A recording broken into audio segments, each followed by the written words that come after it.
Tackle. Threadline or bait caster outfits like to move in action.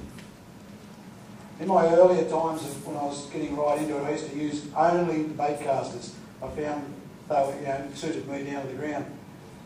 Over the time I've had rotator cuff problems, so I've had to sort of change my ways a bit and go to the thread lines. Either one will do the job for you. You'll just find that you'll get greater distance with your threadline outfits, and that gives you more time in the water, which covers more area and more opportunity to capture that fish. Lines 2 kilo to 4 kilo, 4 to 8 pound, 10 pound. I tend to use either anything from 2 pound to 10 pound maximum. 10 pound I usually use if I'm fishing for buoys, and 2 and 4 pound for my flathead. You'll catch like 10, 11 kilo flathead on 2 and 4 pound braid without a problem. Okay, so don't be afraid to go light. The lighter you go, the more opportunity of bigger fish again, because you really give yourself a lot better chance. It's not inhibiting the action of the plastics, the action of the line itself, the distance you're getting in your casts and so forth. The same as on your leaders. These days, I see braid as being the ultimate. I like the fins myself. I find fin Spectra. It doesn't break down. It gives me great service. I'll get a full 12 months of fishing every weekend. No problems whatsoever. And it just is head and shoulders above the others, I believe myself. But again, it's a personal preference. The other one that I do like to use is the Platyl Millennium. Again, it's been also very good for me as well. There's a lot of other braids out there. People will find that they're going to use all different ones. I've tried dozens of them over the last 10 years in particular, and found these two myself to my liking and my preference. With the braid, I only top shot my braid on the reels, so I'll put 100 metres of braid on, or like say a 300 metre spool. That'll give me 3 top shots, and as it starts to get down, I'll take it off, I'll reverse it as well, and use the bottom half back to the top, so as you're getting all your use of your braid, and you're not wasting it. I use clips when I'm attaching my leader to the plastic. I find it's much more convenient rather than having to sort of cut it off and rejoin it, because I'll tend to change my plastic anywhere up to 20, 30 times in a session until I find what's working on the day. The reels. I prefer at the moment my Flugers. They're not overly expensive, and they give really, really good service. They lay the line perfectly. I don't tend to get any loops coming off like I did on shallower faced spools, bait casters. You'll see those here. I like the Katala there. Identical to your cow cutters, just different in the body, all the gearing and everything else is the same. And I've had great service out of that over the years.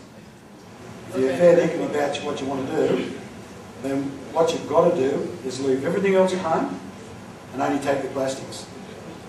And that way you have to use them. Yeah. You know? It's like if you want to go fly fishing. Don't take your flick stick, just take your fly rod. And you have to use your fly rod all day. If you get, you will start to get results. It's taken so long to come up with a really great jig that had a long hook and a good curl, like a good head on it, solid toe point, everything else without any problems. Then we come across the Ozspin shad pattern, and I've now purchased those through the tackle store at Shellharbour. And I find these now to probably be the best ones available that I can get at the moment. They've got a nice long shank. They've got an Aberdeen hook, which is really extra sharp. They retain their sharpness and the point. You're not always having to hone the end up and trying to keep the point on them. You can use them week after week after week without having to sort of try and sort of hone them up. The jig heads, you can get them in 3/8, half ounce and so forth. The shad pattern ones like these work very well with the plastics, and so they're really good. So anybody who needs them, go and see Alan Grippo at the tackle store at Shellharbour. I'm sure he'll look after you there. But they are a very good jig. I went through that many different types of plastics over the years. The Yums were a good one. Found a lot of the time with their plastics, their tails weren't moulded, they were glued on, and the tails would just fall off. You know, they would just fall off in the early days, and they were very soft. The Kokohoi minnows, they were really a great plastic, very tough and durable. Last, like 30, 40, 50 fish in a session without a problem for one plastic, without it being ripped apart and just costing you a fortune in your day's fishing. But can't get them virtually anywhere. There's not too many places that will bring them into Australia now. And H&H Tackle over in the States, unless you're a reseller, don't want to look at you, so unfortunately they've gone by. The squidgies, a great all-round plastic, the style and everything else, but they fall apart. You get a couple of fish out of the squidgy, then you're lucky, I think. I still have them in my tackle box, but they don't give you the life. They don't give you the durability, and it costs you a fortune on a day's fishing. The same as the squidgy jig heads. Found that they're a good jig head, but the length of the hook is just far too short. And your atomics are okay, but again, too thin in the body section. You put a jig through them, they tend to rip down through the centre. You've got your Man's hard nose soft plastic.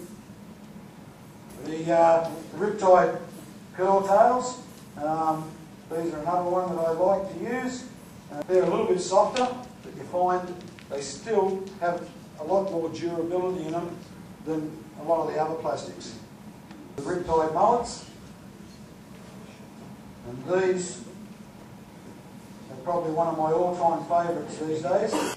These ones have the absolute best durability of any plastic I have come across. I find that two of the most popular and best colours tend to be the root beer with the gold black, and another one called a gold halo, which is, you'll see a goldy one going around there. Now I'll go through a whole room of colours, styles. I'll just do everything I can until I find what's working on the day. Because what's working today might not necessarily work tomorrow. They're not just for flathead. I've caught reddies, I've caught brim, flounder, leather jackets, I've caught tropical fish, barra, mangrove jack, fingermark brim, threadfin salmon, blue salmon. I could just keep going. I've caught them all. So they do work.